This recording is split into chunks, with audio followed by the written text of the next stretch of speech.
సెక్రటేరియట్కి రానిస్తుండనా? మీరు ప్రజాపాలనలో ఈరోజు ప్రగతి భవన్కి ఎన్నడన్నా మమ్మల్ని అడుగు పెట్టనిచ్చిండ్రా? ఒక మహిళా కాంగ్రెస్ అధ్యక్షురాలుగా ఈడ్ చేసిండున్నాను. మీరు ఆడబిడ్డల గురించి మాట్లాడతారా? మీరు బతుకమ్మ గురించి మాట్లాడతారా? బతుకమ్మ కుంట అనేది 10 ఏళ్ళు ఆక్యుపై చేసుకుంది మీరు. సిగ్గులేని బీఆర్ఎస్ ప్రభుత్వం మా గురించి మాట్లాడడం తగదు.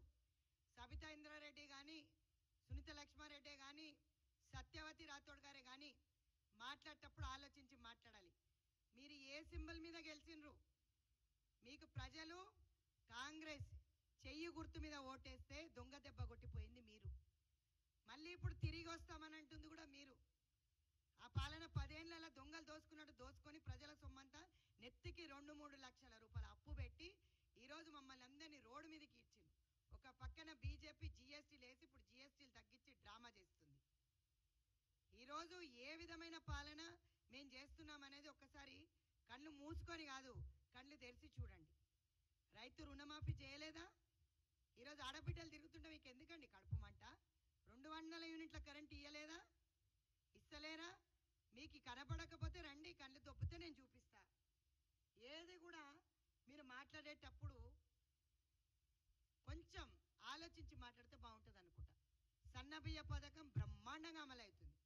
మీరు ఇచ్చే దొడ్డు బియ్యం అది కూడా దొంగదారిని తరలిస్తుంటే మా వాళ్ళు పట్టుకున్న రోజులు కూడా ఉన్నాయి. సన్న బియ్యం ఈరోజు ప్రతి ఒక్క పేదవాడు కడుపు నింపుతుంది. ఈరోజు ఆ పథకం బ్రహ్మాండంగా పోతుంది. కానీ మీరు ఎక్కడ కూడా మంచి పథకాల గురించి మాట్లాడరు. ఇంకా ఏం చేస్తే బాగుంటుందని మాట్లాడకుండా ఈ కార్ రేస్లో మీరే ఇరిగేషన్ ప్రాజెక్టులు ఈరోజు చూసినట్టయితే కాళేశ్వరం కానీ, మేడిగడ్డ కానీ ప్రతి ఒక్క దాంట్లో కమిషన్ల పేరు మీద దోసుకదిన్నారు. అవన్నీ వసూలు చేసే మొగుడు వచ్చినాడు రేవంత్ రెడ్డి. వసూలు పక్కా చేస్తాం, ప్రజల సొమ్ము ప్రజలకు ఇస్తాం, అన్ని గ్యారంటీలు అమలు చెప్పినట్టు అమలు చేస్తాం. ఏది కూడా తగ్గేదే లేదు. బతుకమ్మ కుంటలో రావాలి. మరి మంత్రులందరికీ కూడా ఆహ్వానం. మేము మా మంత్రుల పక్క నుంచి నేను ఆహ్వానం చెప్తున్నా మహిళా కాంగ్రెస్ తరఫున. సబితా ఇంద్రారెడ్డి గారు, సునీత లక్ష్మారెడ్డి గారు బతుకమ్మ కుంట ఏ విధంగా మేము డెవలప్ చేశాం, ముఖ్యమంత్రి వర్యులు నేను ఉండి మిమ్మల్ని రిసీవ్ చేసుకుంటా. రండి సునీత లక్ష్మారెడ్డి గారు, బతుకమ్మ ఆడదాం. ప్రజాపాలనలో బ్రహ్మాండంగా ఈరోజు మేము చేస్తున్న ప్రతి ఒక్క పథకం ప్రజల వారికి తీసుకెళ్తున్నాము. ఈ హామీలు మేము ఇచ్చాము అని మేము వైఫల్యం చెందినాము అనుకున్నాం, కానీ బ్రహ్మాండంగా పాట పెట్టి చెప్తున్నారు. ఖచ్చితంగా ఎవ్వరు అధైర్యపడొద్దు. అన్ని హామీలు పూర్తి చేస్తాం. కొంచెం వెనుక ముందు అంతే.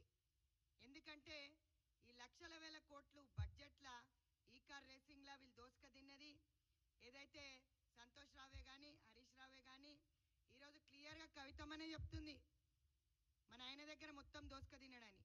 మరి నాయనకు తెలియకుండానే దోసుక తినడా అంట? చెల్లెకు, అన్నకు, బావకు, బావమరిదికు తేడా వచ్చింది, తండ్రికి తెలియకుండా తేడా వచ్చిందా? కమిషన్లు పంచడంలో తేడా వచ్చిందా?